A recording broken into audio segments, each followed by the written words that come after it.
So if you're not paying attention to Florida State's recruiting, they've had some decommitments the last few weeks. And I think yesterday, 4-star receiver Malik Clark decommitted. And he was, I believe, on the On3 industry, a top 250 player. They've also, after falling to 1-4, have lost Myron Charles and Javion Hilson. Like, they've gotten a little bit, they're losing steam in recruiting. And right now in the On3 industry, we're looking at a Florida State team that ranks number 18 nationally in the 2025 cycle. Now, they still have 5-star offensive lineman Solomon Thomas out of Jacksonville committed. We'll see how that goes if things continue in this direction. But, I am starting to worry about Florida State and Mike Norvell's ability to turn this thing around, not this year, but the program in general, because my whole understanding of the direction of this program was that they were going to use last season as a way of propelling legitimacy and selling that to high school athletes in order to get Florida State back in a place where its baseline talent level was at a place that we were accustomed to seeing as we were growing up. And now we're still outside of the top 15. Players are flipping out. It's possible that you could lose your 5-star offensive lineman. I don't know if how much danger is there, but obviously anytime you have a 5-star kid who's committed and he sees your program struggling the way it is, you're nervous about that. So my question has always been, is we know that Florida State can't live and die by the transfer portal. We've already punted on caring about how the season ended because it's hopeless at this point.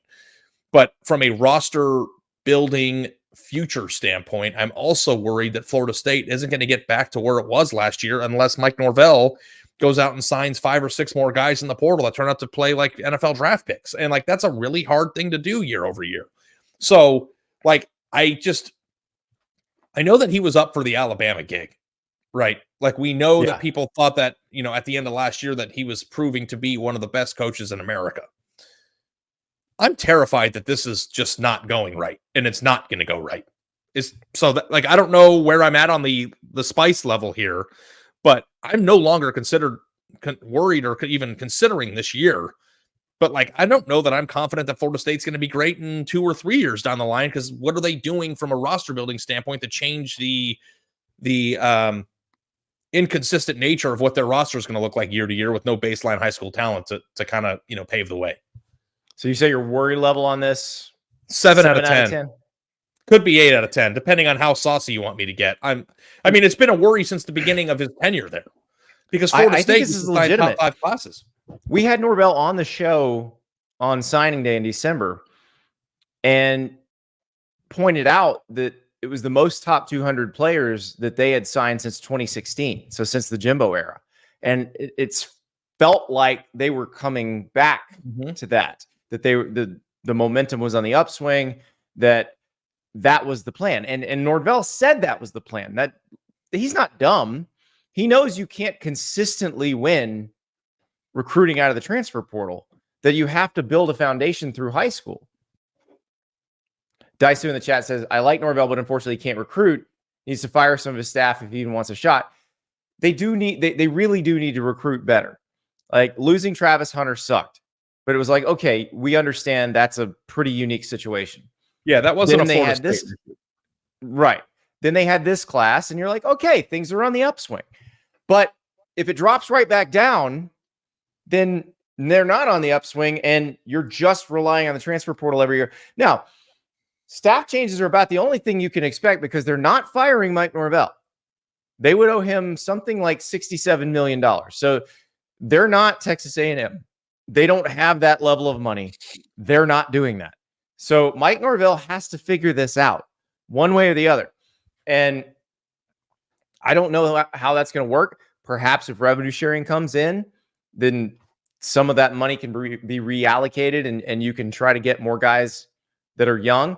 Although because I think one of the things that Florida State did and their collective did is they were big on retention of the best players they had, and they'd go out in the portal and get really good ones, but they were not going to overspend on freshmen, which I think is a sound philosophy. Like, overspending on freshmen is, unless you just have money to burn, is a good way to burn money. Like, if you don't have a lot of money, or if you've got to be judicious with how you spend it, retention is better. Known transfer portal commodities are better.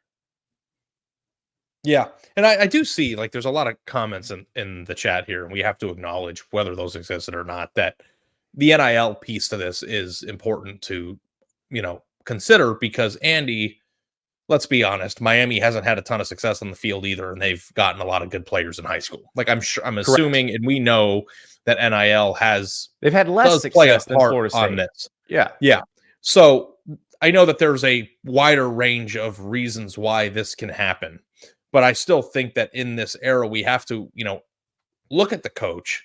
And I mean, who do you point the finger at if you're not signing top? I mean, do you no longer hold the coach accountable? Like it's no, really it's still the head difficult coaches. Yeah. So, and also too with NIL, I know On3 has done a lot of reporting on this and stuff. Like players don't always take the highest amount either. Like your program, the direction of your program, your ability to develop that position, the location, all these things still play a part. And I don't know that these decommitments that they're suffering right now are happening because NIL deals fell apart. I think it's happening because their team is falling apart. So, you're in a position right now as Florida State in a deep state. Like, listen, man, Alabama is not led by Nick Saban. Nick Saban spent the majority of his tenure absolutely rating the Sunshine State's best players.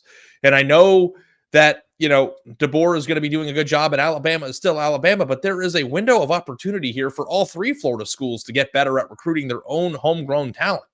I mean, if you go back and look, Alabama was taking a ton. I think that you could actually blame Alabama for the demise of all three programs the last 10 years. Like it's that stark. Like you're laughing. It's not just Alabama. I mean, like Stoney Michelle went to Georgia. Like it's right. Everybody went into Florida and cherry picked what they wanted. I mean, there's another guy we're going to talk about today, Jeremiah Smith. He's at Ohio State. He's from Florida. And like some players from Florida have, like Ohio State is traditionally, I mean, they've been recruiting Florida since before Jim Tressel. Like that's not a new thing. But I'm saying now is a time for them to, like, I thought that they were going to make the playoff or miss the playoff the way that they did, and then use that to propel signing a top 5 class this year. And now we're looking at a, top 20 class that could potentially get worse if things get worse.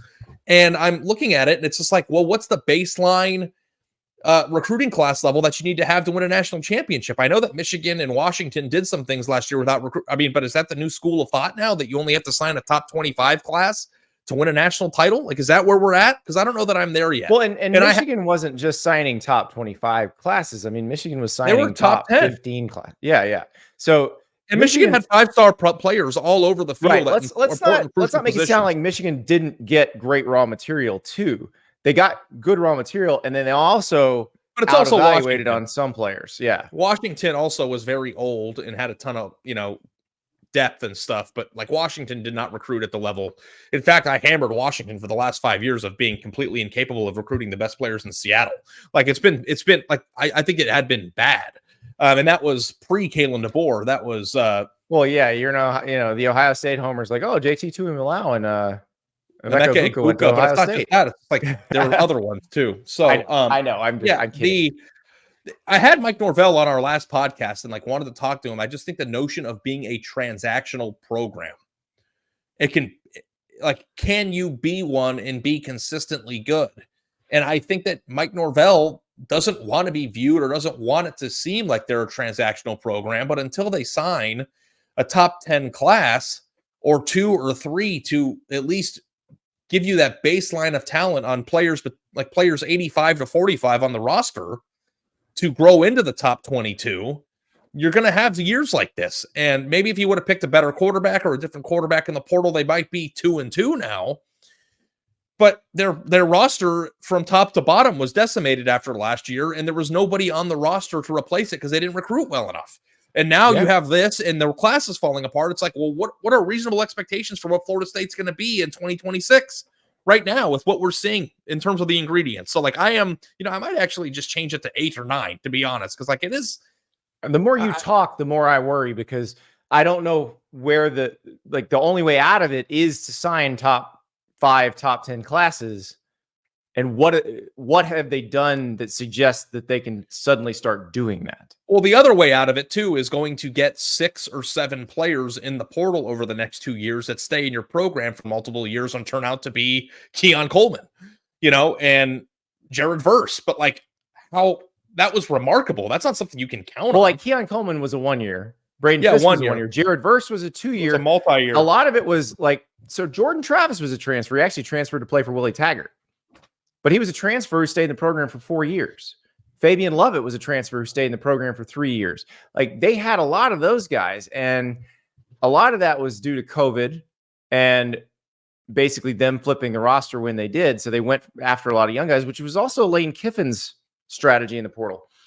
That's not as sound of a strategy as it used to be because now you can just transfer again. It used to be when you were an undergraduate, if you transferred once, then you had to sit down or, sit out a year if you wanted to transfer again. So if you got that person and you were their second school, they were stuck with you. But that's not the case anymore. And I think that's going to hurt Florida State and Ole Miss going forward. And they got to figure it out. Yeah.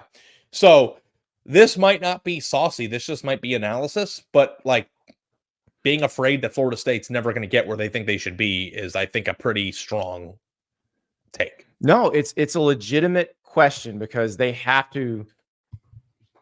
There is no other way out.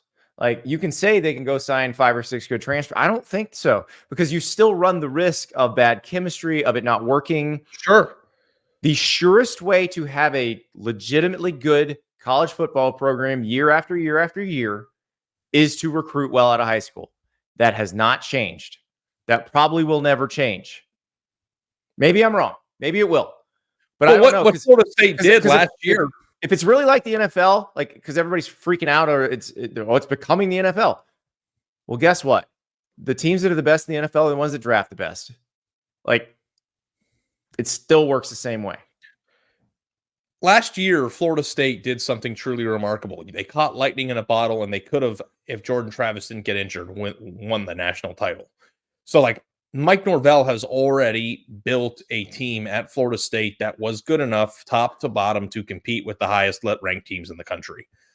But the thing that is difficult about that is, yes, he did it, but you cannot count lightning in a bottle as something that is sustainable or something that you can continue to see year over year. Like you use that lightning in a bottle to light fire to the other tentacles of your roster building process, and they have not done that. So unless you want lightning to strike twice, to keep going with this lightning analogy, like you're just going to end up not being very good. And I'm afraid for Florida State that this is like a 3, 4, 5 year problem until they can figure out how to put a recruiting class together. Yeah. And it may be because, again, you're not firing Norvell.